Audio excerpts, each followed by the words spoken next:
Last night they shook it to its foundations. Now the MCG would host the battle to decide who meets Collingwood in the grand final, setting the Cats amongst the Eagles. The West Coast Eagles soaring into the preliminary final after last year's wooden spoon, boasting a win over the Cats the last time they met. But this is finals footy, and plenty of that experience in the Geelong lineup. And it was the Cats who got the perfect start, dominating the early passages. The Eagles' backline under pressure. Free kicks to Varco, Christensen and Ponziali, all ending in majors. It doesn't faze this second-year freak. The Eagles' gun midfielder Daniel Kerr would get a bone rattler early. He wasn't the only one rattled either, as the goals kept coming for the Cats. Right now, it's happening for him and for the Cats. They'd have to wait until midway through the first term, but eventually it would come. It's just going to get there. Maybe that'll turn things around for the Eagles. But the Eagles were in survival mode under a first quarter onslaught from the Cats. Wojcinski has got the carry. It's Geelong's fifth goal. Nat Nui delivering some joy right on the break.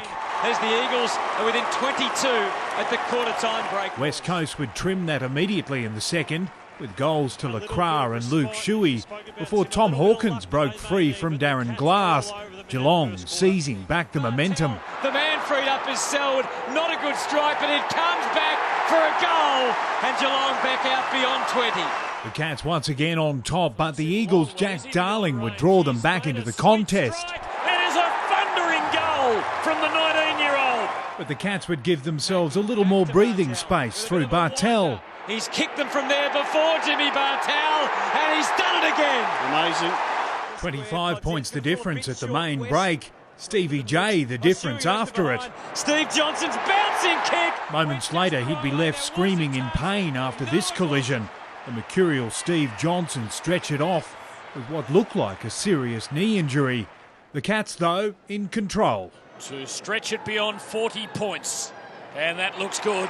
No doubt about it. Daniel Kerr would stop a run of 4 straight for Geelong, but the Cats would continue to dominate. Oh, Ponziali on the crest of a wave takes the mark. With Johnson off and Bartel hurting, the Cats would still keep the scoreboard ticking over. Duncan's kick is beautifully plucked by Hawkins to Chapman, and he just kept his legs for a goal. Geelong booking their spot in the final even before three-quarter time with a lead of 56 points. What a debut season for little Alan Christensen. He's going to have a big role too next week. Johnson would miraculously emerge from the tunnel wearing what should have been a red cape. How good, son. He'd take his spot on the Cats bench. The GF still in sight. So what about next week? He said, mate, there's 6 days. I'm going to do everything I can. While this year's flame may have extinguished for the Eagles, it still flickers for the future. He's an irresistible force, Nat Nui. Oh, what a goal. What a star he'll be. Scott Selwood with something to remember the day by.